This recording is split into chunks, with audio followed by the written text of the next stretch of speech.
instructive to us on how to live as we live as Christians in this world in which we live.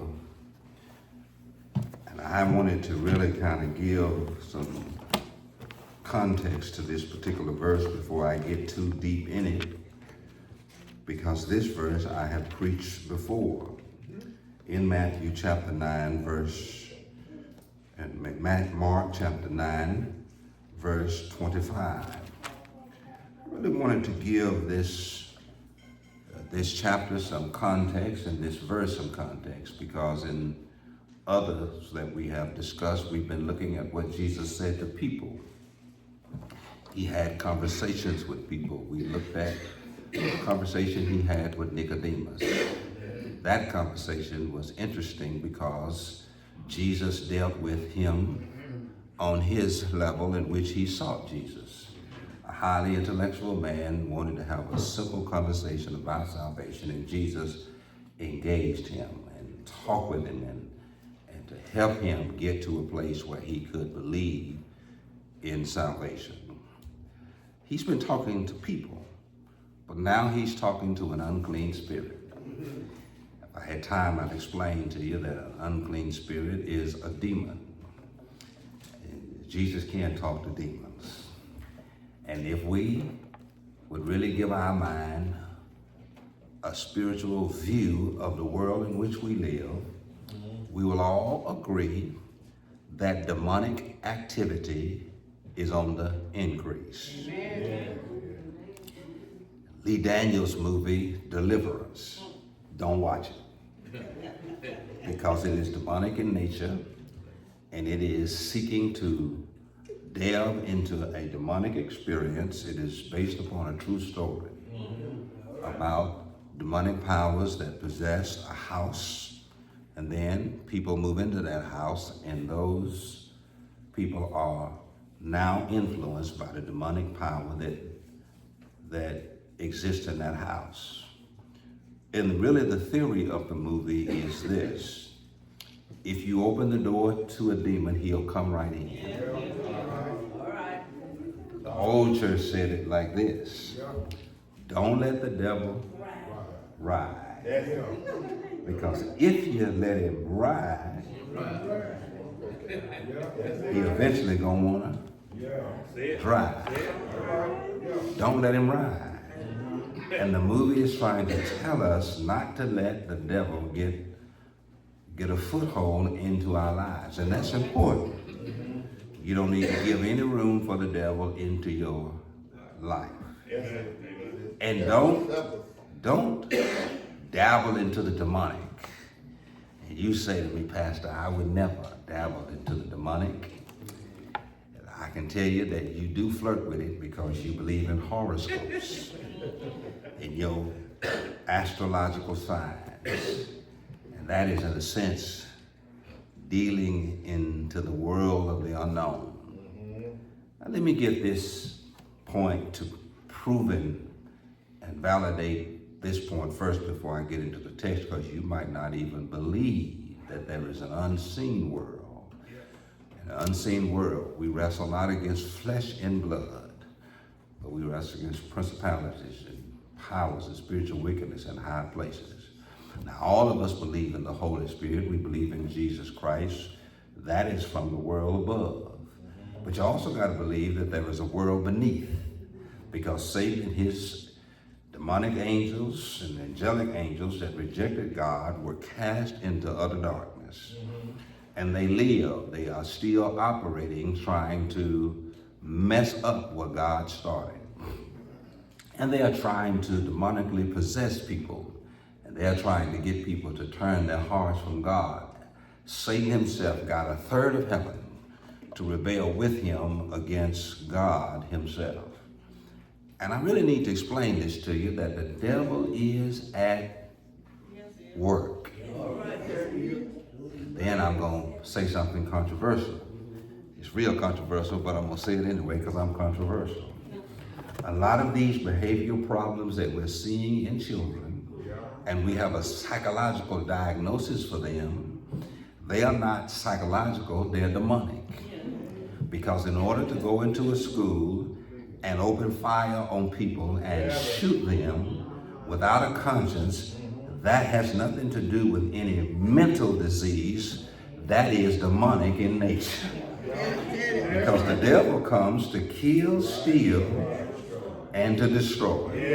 And if you ever get that spirit in your heart, that ain't got nothing to do with ADHD. That ain't got nothing to do with autism. That ain't got nothing to do with any mental problems that you have. That is demonic, because you are trying to steal lives, kill people, and destroy people's lives. That is the same footprint as your father. You have been demonically influenced. And so demonic influence is on the uptick. And it's hard to recognize because we live in a politically correct world. But not only do we live in a politically correct world, we live in a world that don't even believe that there is a such thing as good and evil. Because we don't want to believe in God. Because if we believe that there is a good, we have to believe that there is a lawgiver who is behind that good. In order to believe in morality, you have to believe that there is a moral lawgiver. And in order to believe in good, you have to believe there is evil. And if you believe in evil, you have to believe that evil comes from somewhere. And somebody is the origin and the starter and the one who initiates evil. But let me tell you this before I get too much in this text. I need to explain this to you, that if the devil never bothered you, you would still do evil. Because Jesus says that evil comes from your heart. We were born in sin and shaped in iniquity. From our mother's womb, we have the desire and the inclination to do that which is evil. The devil wants to ride, and if you let him ride, he'll sure enough want to drive. Now, there are some people that you can invite him in and he will take over. Let me explain this to you before I go any deeper into this text. You really need to understand this. A believer cannot be demonically possessed. They can be demonically influenced. They can be demonically harassed, but a believer can never be demonically possessed. In other words, if you are a born-again Christian, you can never be demonically possessed by a demon, because the Holy Spirit that lives in you will not share you with a unclean or a demonic spirit. Now, he can harass you from the outside, but he cannot possess you from the inside. So some of y'all, you're not demonically possessed, you're demonically influenced. You remember when Jesus told Peter, "Get thee behind me, Satan." He was not calling Peter Satan, but what he was saying to Peter, you are being demonically influenced by the prince of darkness. You acting like a devil. He didn't call him a devil, but he said you are acting like the devil. And he says to Peter, "Get thee behind me, Satan." Not calling Peter Satan, but he says, Peter, Satan is greatly influencing you. And I need to tell some of you, you are being greatly influenced by Satan. You're not demonically possessed, but whenever you try to get in the way of a believer of carrying out the will and the work of God, you are being used by the devil to stop what God is trying to do. Do I have any witnesses in here? I'm trying to give you some context so you'll understand the text, because there is going to be a problem that arises in this particular narrative, and this problem can only be handled by Jesus.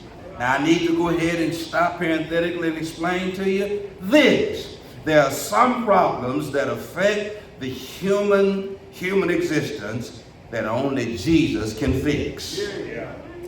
Listen, you can pray all you want to. You can rebuke the devil. I don't care what the prosperity gospel tells you. Listen, you can't put the devil under your foot. Only Jesus can do that. And see, I know they tell you that you got power to speak to the enemy. The Bible says what you need to do in order to rebuke the enemy is you need to resist evil. You need to resist the evil that's in your heart, and you won't give any room for the devil to come in and influence you. But you never have any power to do what Jesus did in this text. Only Jesus could do what he did in this text. He gave his disciples authority to do it, and I'm going to prove it to you. Because if you go back to Mark chapter 6, he sends them out 2 by 2. Go back to Mark chapter 6, because I want to make sure you understand that the man who brought his son to Jesus thought that his disciples had the same authority over evil and unclean spirits that Jesus had. And so it's not that they didn't have the power, because Jesus gave them the power. And if you go back to Mark chapter 6, you will see Jesus giving them that authority. But the problem was, in this particular text, I don't know what happened. All I know is the same disciples that were given authority in Mark chapter 6, now in Mark chapter 9, they cannot utilize this power to help this man. Now let me give you chapter 9, and then I'm going to get to the conversation Jesus has. And I really need to explain this to you. The conversation he has with this demon is short. The conversation that he has with his disciples is long. And Jesus in this particular narrative, now let me give you this, because you really need to understand this. Now Jesus is probably about in the last 3 to 4 months of his ministry. Now Jesus now is shifting from his public ministry to his private ministry. In his public ministry, Jesus demonstrates that he is the Son of God. He has authority over all that is on the earth. And he demonstrates that by performing miracles. He demonstrates that by literally having power over nature. He demonstrates that by having power over the underworld or over the prince of the devil. But by this time, Jesus is shifting from his public ministry now to his private ministry. His public ministry was about performing miracles. Now his private ministry is about teaching his disciples. And that's the reason why you're going to see in this text, when Jesus cleanses this man with an unclean spirit, he's going to tell him to go straight home and not tell anybody. And you're going to see that phrase in the last 3 to 4 months of Jesus' public ministry, because now he is shifting from a public ministry to a private ministry to teach his disciples in private about his public ministry. And that's really important, my brothers and sisters, because you got to understand the power behind the power. And the only way Jesus was going to get his disciples to understand that is to have private teaching sessions with them. And you're going to see in the later ministry of Jesus Christ, his disciples are going to start asking a lot of questions.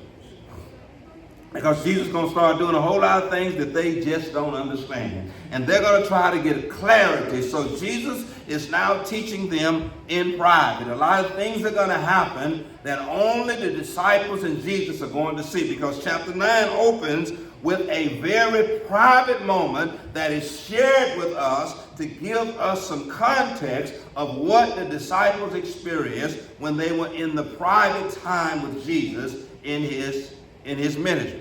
Because chapter 9 opens with the Mount of Transfiguration. And boy, if any black preacher preached this particular text, they sure enough going to give some dramatic drama and tension in this text. Because Jesus is fixing to do something that is absolutely extraordinary. But I want you to notice too, that he doesn't take all 12 of the disciples, but he leaves 9 of the disciples at the bottom of the mountain. He only takes 3 disciples with him to experience this Mount of Transfiguration experience. He takes Peter, James, and John. The most significant of the 3 disciples that he takes are the ones that are most intimate and closest to him, and he leaves 9 of them down at the foot of the mountain. So I really want to give it to you. I really want to explain this to you. I really want you to see this, because this is important. This is significant when you see what happens in chapter 9. Because in chapter 9, Jesus goes up into the Mount of Transfiguration, and he is transfigured. In other words, God opens up the heavens and he is talking to the disciples. He says, this is my beloved Son in whom I'm well pleased. This is significant and sonorous because you see God the Father speaking to God the Son in front of the three disciples, and they see Jesus literally transformed. The glory of God is all upon him. And Peter says, boy, it's good for us to be here. And now let us build 3 tabernacles, one for you, one for Elijah, and one for Moses. But Jesus rejects that idea. They have this transfiguration experience. And let me tell you, that is absolutely amazing. They have this high moment, this high time of worship. Let me give it to you in the black vernacular. They just had church. Boy, they just had church up on this mountain because they had the pinnacle of this church service was Jesus was revealed, the glory of God came upon him, and they were excited. They saw something upon that mountain that was some kind of church service upon that mountain. As such, the Peter wanted to memorialize this great time. But let me tell you, while Peter, James, John, and Jesus was up on the mountain, down in the valley, something else was going on. They were having a church service, but it was a church service without power. And one commentator wanted me to tell you, you see, they could do it as long as Jesus was with them. They could perform great miracles, and great power was demonstrated through them. Because look what happens. Look at the dramatic tension in the church, in the text. Up on the mountain with Jesus, they're having a great time. But down in the valley without Jesus, the 9 disciples are not even having a powerful experience. They're not even having a meaningful experience. As a matter of fact, the man that brought his son to them, they experienced a situation where there was no power in the presence of God's people. Because they came to them because they wanted the power to be demonstrated through Jesus' disciples to his son to heal him. Now, I just said something. Y'all missed it, so let me go back and take my time. Up on the mountain with Jesus and his 3 disciples, Peter, James, and John, because they had Jesus with them, they had a good time.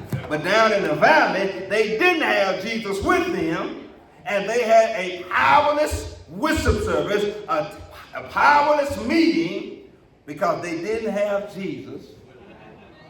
I just said something. Y'all still ain't got it. Now let me tell you, as long as Jesus is in your midst, you have a good time. Because that's what happened up on the mountain. They had Jesus with them, and they had a powerful time because Jesus was with them. And let me tell you, you can do whatever you want to do in the church. Sing, usher, devotion, and even preach. If you don't have Jesus, it really don't mean nothing. Because up on the mountain, they had Jesus. And God showed up. Up on the mountain, they had Jesus. And the Spirit showed up. Up on the mountain, Peter said, we done show no had up. I show no good time. But down in that valley, 9 disciples, a man comes to church. He wants to experience the power of God. And so when the altar call is given, he gets up and brings his son, who has an unclean spirit. And he says to Jesus' disciples, now I know in chapter 6, y'all was casting out demons and unclean spirits. You was healing the sick, and you were doing all of this miraculous works. I come to church today to get my son delivered. And so he gave in the custody and care of the disciples of Jesus, 9 of them, his son. And boy, they started praying, started laying on hands, started putting oil on him, started speaking in tongues. And the boy did not change in the presence of the people of God. And the disciples of God, I mean, they probably got frustrated, and the more the boy cut up, because this was a critical case, this was a unique case, because this boy, when he came to church, he showed out. Lord, I almost said something else. But he showed out. When I say he showed out, he showed out. He was disruptive, Sting. When I say he was disruptive, they were trying to have church, and this boy was running all over the church. Listen, there were 3 descriptions of what he had. In Matthew, it says that he had epilepsy. Listen, in Luke and Mark's gospel, it says he was a lunatic. Now, that was 2 different things. One was about your physical condition. The other was about your mental and psychological position. So not only was this boy disabled in his body because he had this kind of disease that rendered him immobile. Yeah. He had epilepsy. He was this guy who was bent and contorted in 5 or 6 different ways and 5 or 6 different conditions going on at the same time. And so his feet were contorted, his hands were contorted, he was foaming at the mouth. And Jesus tells us, not only was he deaf and dumb, this young man foamed at the mouth. So imagine him at a worship service at church.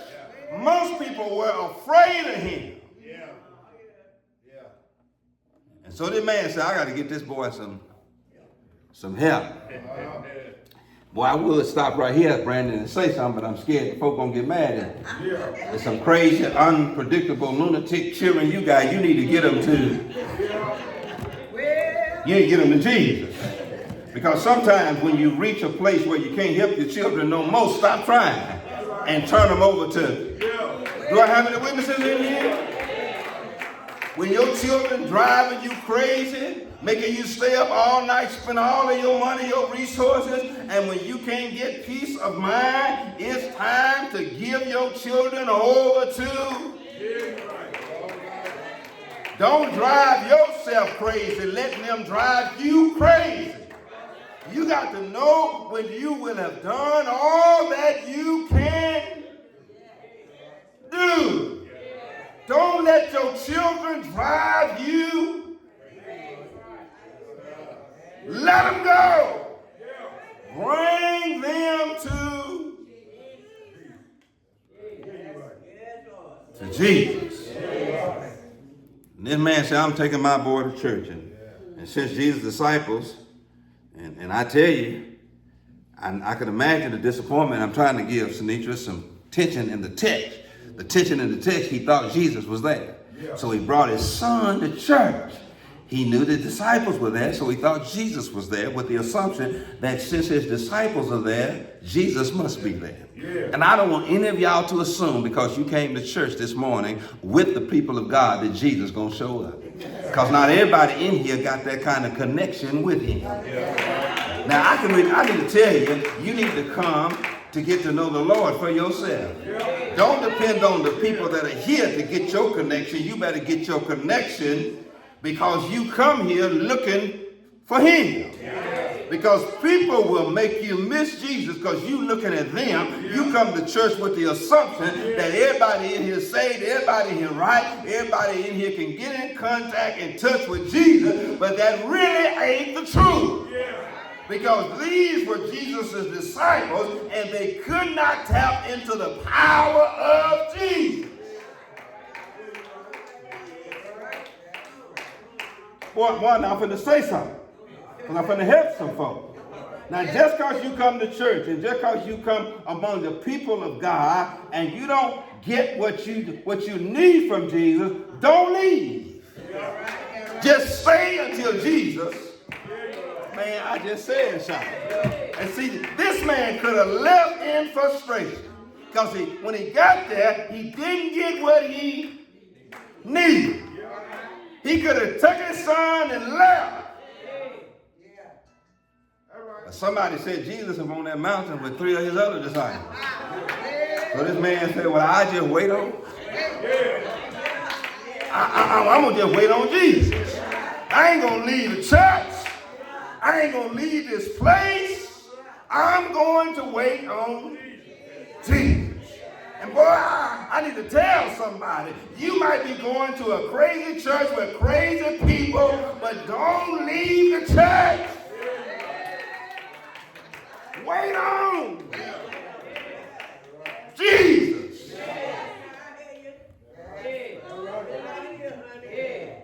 And Tanisha, I said I'm going to give dramatic tension in the text. Imagine the 9 disciples and the multitude and other disciples. And you know the scribes are there because they always follow Jesus. And so they've been having this long altar call. And all probably 9 of the disciples put their hands on him. And the boy didn't change, and some of them were just scared. And so they started speaking in tongues from afar. And so now they could do nothing. And so the man looks up and see Jesus coming down with his 3 disciples. And now he's a little more optimistic. And so Jesus arrives there. And Jesus wants to know what's going on. And so the text says he got down to that place, and them scribes were there. They always trying to start mess. And whenever you get to that point where you really need something from Jesus, it's always somebody trying to start some mess. And I need to tell you, don't let people start mess keep you from getting what you need from Jesus, and don't let people start mess get you distracted. You came here for a reason. Stay focused on the task, because whenever you try to get your needs met from Jesus, there's always somebody trying to start something.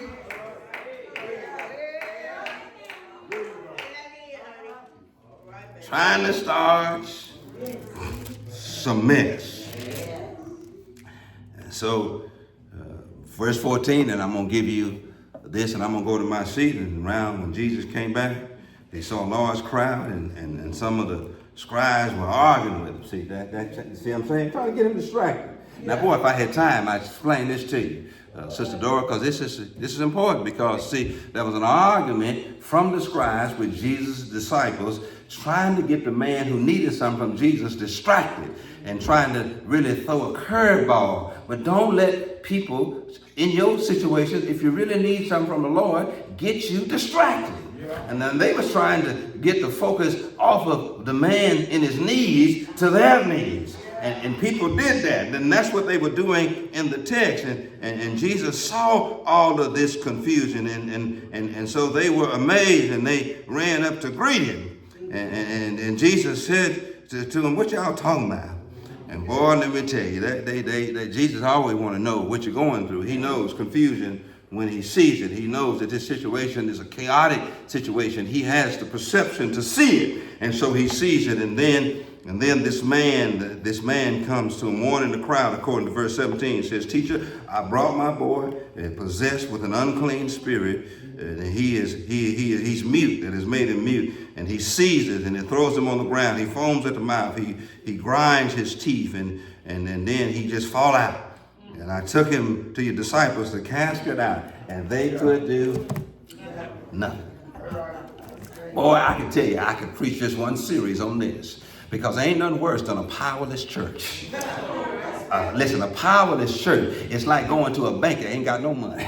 It's like going to a mechanic that ain't got no tools. It's like going to a restaurant that ain't got no, y'all don't hear me. Coming to a church that ain't got no power.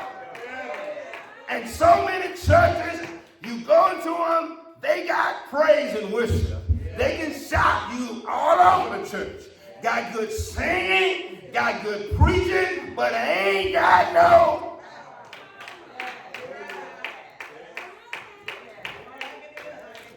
Some of y'all know who I'm going to talk about. Some of y'all don't know. He is a food critic. He's a friend of mine. He's called Big Eats on Instagram, Facebook. He goes and critiques restaurants. And his big thing is when you go to a restaurant and they advertise good food, when you get there to buy it and eat it, you're supposed to have good food. And what a disappointment when you get there and it ain't up to the hype. And let me tell you, if people ought to experience the power of God, it ought to be at. He said, I came with an expectation I came with a problem, and I came to who I thought were problem solvers, and I presented my problem to them, and they could do. Man, if I had time, I'd deduct this text and explain to you the hermeneutics behind the text. The man was literally saying this: they couldn't do nothing for me, which I needed peace because I'm tired of dealing with this problem. But neither could they do anything for my problem, which was my son. And I'm not really here because of my burdens, but because of his affliction. And I brought them with an expectation, but they could do nothing.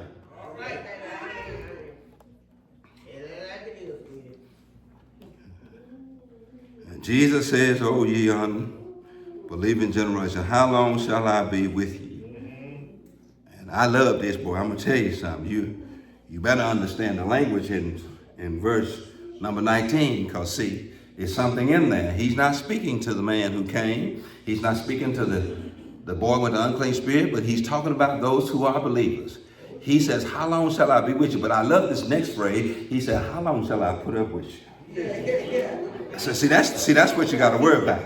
See, the Lord gonna get tired of putting up with you because you're powerless, because you're unproductive.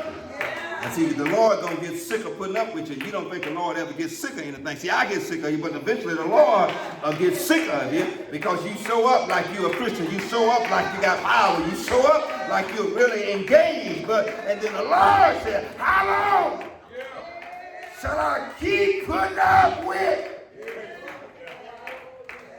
Boy, if I had time, I'd explain to you. The Lord will get sick of you.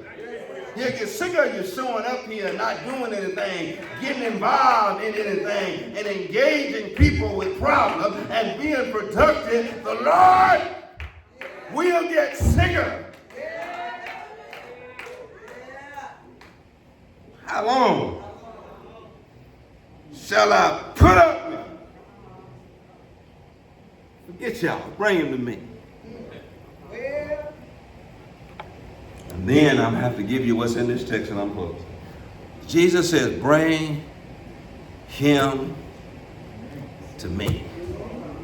I'm really going to give you the solution to church attendance on Sunday morning.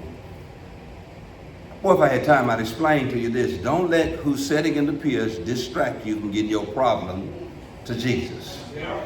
Because folk that's sitting in the pews where you are sitting will get you distracted. You'll come here with a problem knowing that only Jesus can solve it.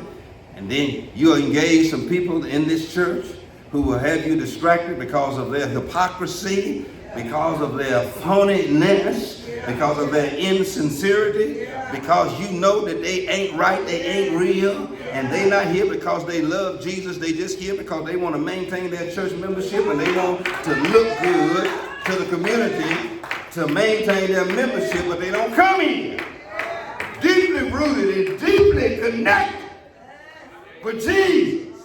Because when you deeply connected,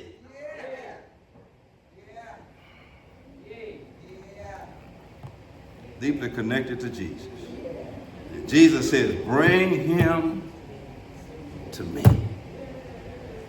Boy, that's one of the emphatic preaching points in the passage, because let me explain this to you.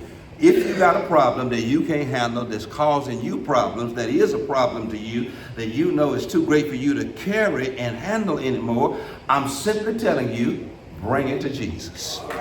Boy, if I had time, it is some hermeneutical principles in this particular text. He didn't say bring them to the church, but he said bring them to Jesus. And see, your problem is you come here with an expectation that if you attend church, something different gonna happen. But the emphasis is, Jesus says, bring him to me.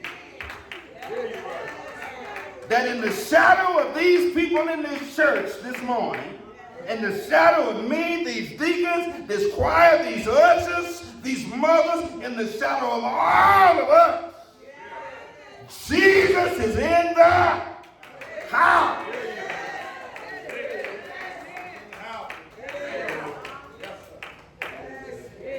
Bring your problems to Jesus.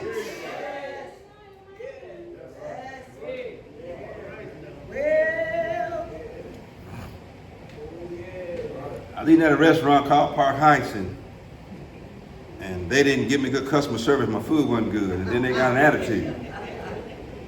And so I asked for the manager. The manager called, and they didn't do anything about it. But what the manager didn't know, and that the waitress didn't know, that I knew the owner. Because I used to work for them. I used to babysit their kids, their boys, and watch them as they went. And what they didn't know is that I had a connection with the people who could really fix my problem. And see, I didn't let them frustrate me, the waitress nor the manager, make me walk out, because I knew I had a connection with Blair. And Blair was on. And so they thought they had a leg up on me. And I wasn't going to let them make this experience bad. I was just going to wait till I talked to the person who I knew had the power. Don't let these folk in here frustrate you. Because we are just waitresses and managers. But the owner,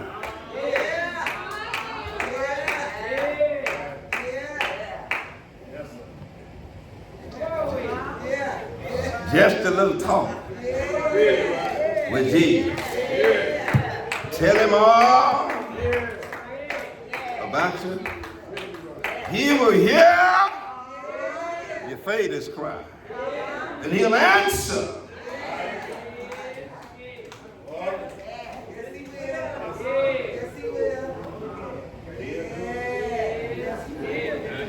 When you get frustrated with those who your church attend with, but you get frustrated with those who are over the church, and that's even including me in the pulpit, don't let me or the people you serve with or serve in with frustrate you. Make sure you come here with your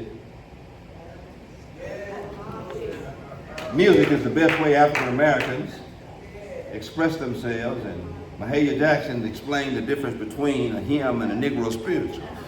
The hymn is what they wrote and they were removed from the problems. The Negro spiritual is what they wrote because they was in the problem.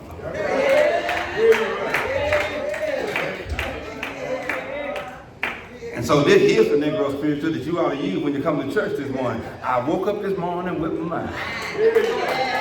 Stay. Now it ain't in him. It ain't in him. It ain't no him. But it's a Negro spirit. Because some Negro got up, tired from the previous day's work in the cotton field, tired trying to feed the family, raise the children, and couldn't find no pen to express what they felt. And so they had to get up to make it through the pain, the suffering in the day. And say, I woke up this morning with my mind stayed on Jesus. I'm walking and talking with my mind stayed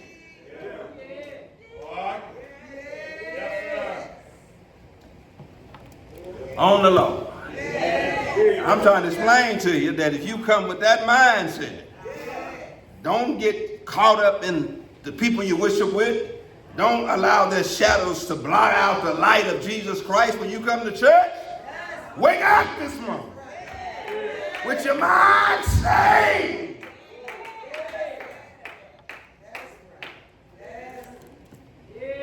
People wonder why I'm preaching and how I'm preaching in the face of the loss of my mother. Because I don't let the darkness of that experience keep me from keeping my mind stayed on.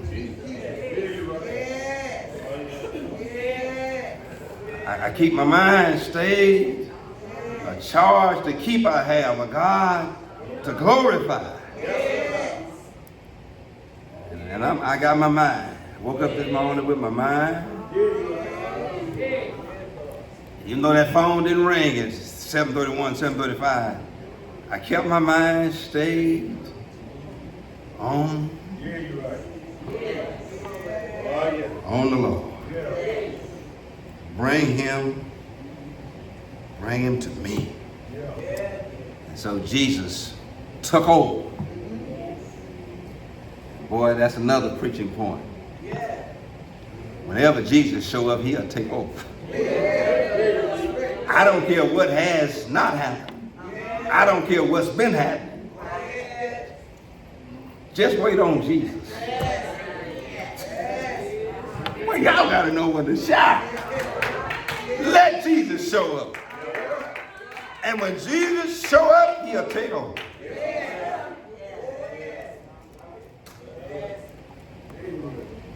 So they brought the boy to him.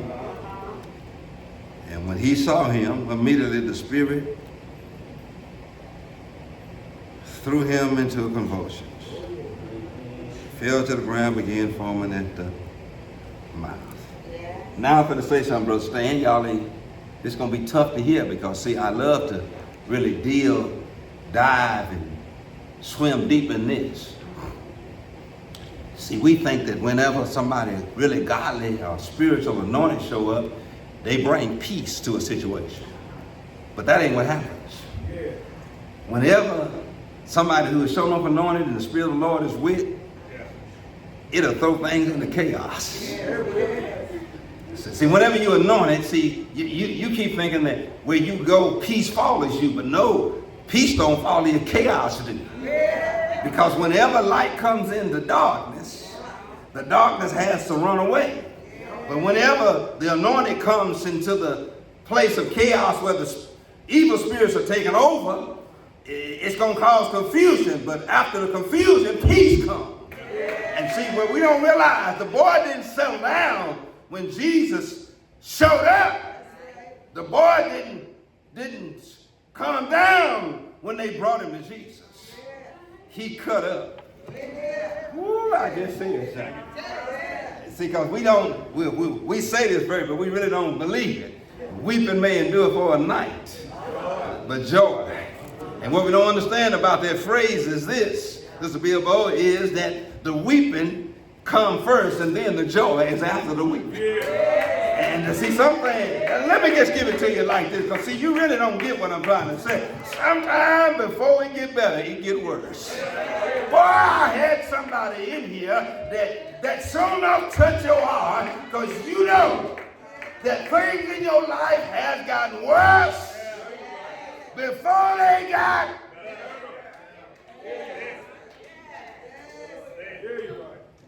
sometimes things get worse.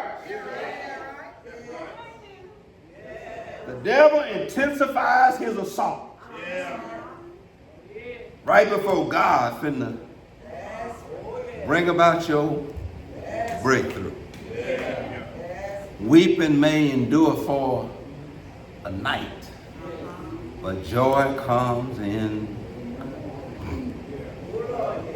And so this boy got worse before he got, because the anointed one was there, Jesus was there. Everybody was expecting for this miracle to happen instantaneously, like other times the miracle that Jesus performed in the life of people, Dora, it just happened instantaneously. But this miracle, things got worse before they got better. And then Jesus asked the father, how long this boy been acting like this? That's what some of the schools and principals and counselors need to be asking some of y'all. Because it didn't just start happening when Jesus showed up and that boy showed up on this scene. It's been happening way before he got. See, that's some of y'all parents. I need to help educators now, because see, you be going up there lying and acting like your kid don't act like that. But I think the principal and teacher need to ask, how long? This didn't just start yesterday. See, whenever teachers and educators and principals and school counselors encounter your kid, that behavior didn't start at school, it started at home. And the reason why they can't be managed at school, because you don't manage them at home. The reason why they cut up at school and at the concert and in the streets, because you don't do nothing with them at home. And you give them a long rope at home, so they think they have that long rope at school. And Jesus was just curious, his inquisitiveness asked the question, how long this boy been acting like this, and the father said, since birth. And if the truth be told, that little booger, sweetheart, been cutting up like that. Matter of fact, it was when you took them to school in the car, they could have didn't want to get out of the car, and you negotiated with them and told them, if you go into the school, I'll get you some ice cream. Listen, the real parenting, don't give kids no house. Get your tail out of it.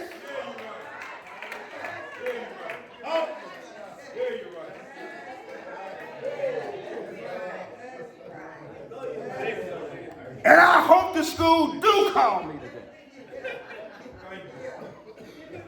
I had to get off my job and come to this school today.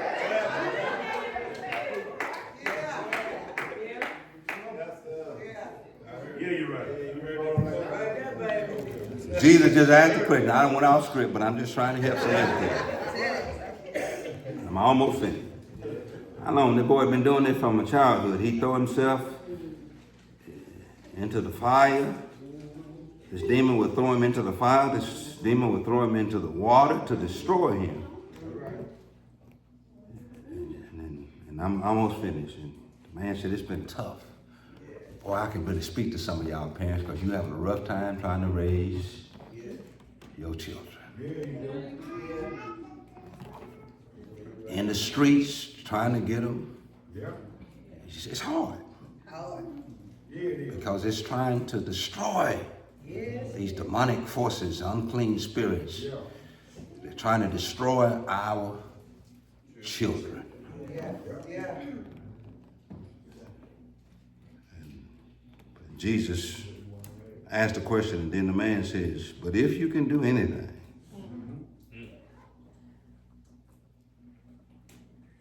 take pity on us. Well, I don't have time to preach as long as I really need to preach, but I'm trying to explain to you what happened in this particular text. This man says, my boy ain't the only one going through it. I, as a parent, I'm going through it too. So he was really bringing the problem to Jesus, for Jesus to help his son, but also when Jesus helped his son, it'll be helping him. He didn't say have pity just on my son, but have pity on us. We both having a hard time. And Jesus said to him, if you can. He really kind of rebuking the man in a very compassionate sense. If I can. He says all things are possible to them that believe. Well, if I was a hooping preacher, I'd hoop right here. See, some of y'all know are there any rivers that seems uncrossable? Mountains that seem uncrossable. God specializes in things that seem impossible. He can do what no other God can do. And I got about 3 or 4 folk in here. I ain't going to tell you to turn to your neighbor and give him a high five. But I'm just going to tell you to lift up your hand if you know you had some impossible situations. Doors shut in your face. Rivers you couldn't cross. Valleys you couldn't see your way through. Mountains you couldn't conquer. But God specialized in things that seem impossible. He said, all things are possible to them that believe. And immediately the boy's father cried out and said, help.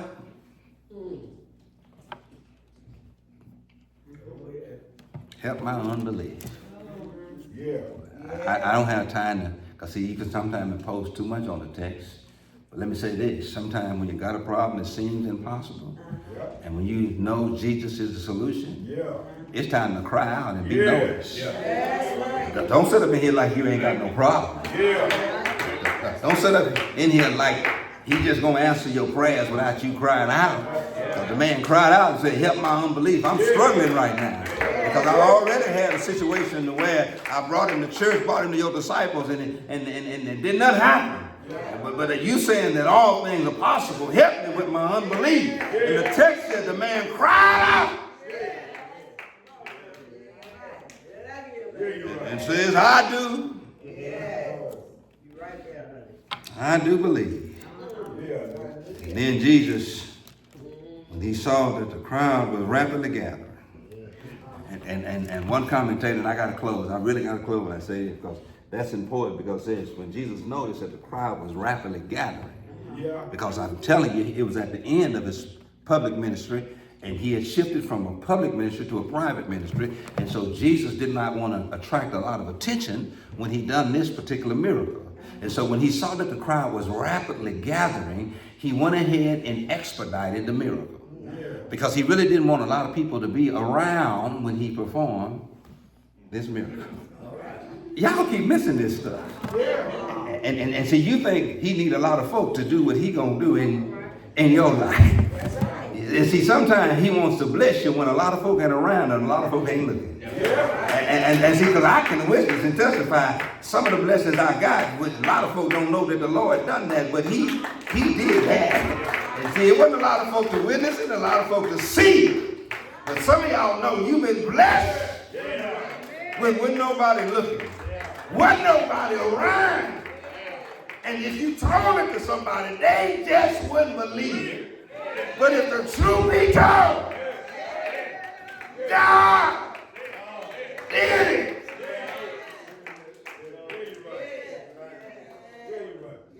So when Jesus saw that the crowd was rapidly gathering, he rebuked the unclean spirit and said to him, you deaf in me spirit, I command you to come out of him.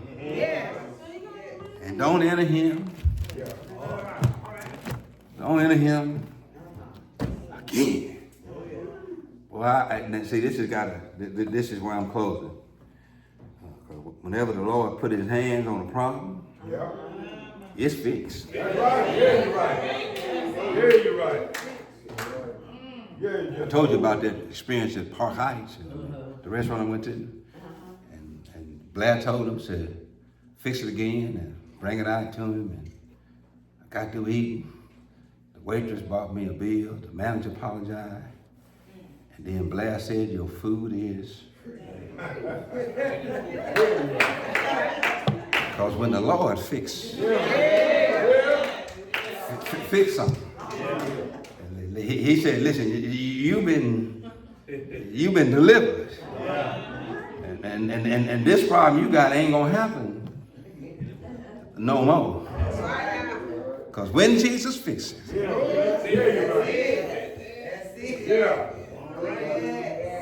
he'll fix it. Why I sure feel like that? Because he'll fix. He'll fix some stuff. He cast that demon out and said, boy, you might well go on, you good. Cause you ain't gonna have this problem no more. Because whenever the Lord put his hand in and put on, he will fix it for you. And I got some witnesses in here. You've been running for Jesus a long time, but you ain't tired yet. You had some uphill journeys and some hard fights, but you just ain't tired. Tired yet. Because when Jesus fixes it, he'll make everything all right. Do I have any witnesses in here? He will make it all right. Won't he do it?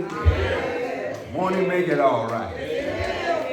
You got a problem you can't solve, take it to Jesus. He will make it all right. I'm able to stand because I turned it over to Jesus. If you got a problem you can't solve, turn it over to him. And he'll make it all right. The door of the church is open. If you're here today and you don't know Jesus Christ, I don't know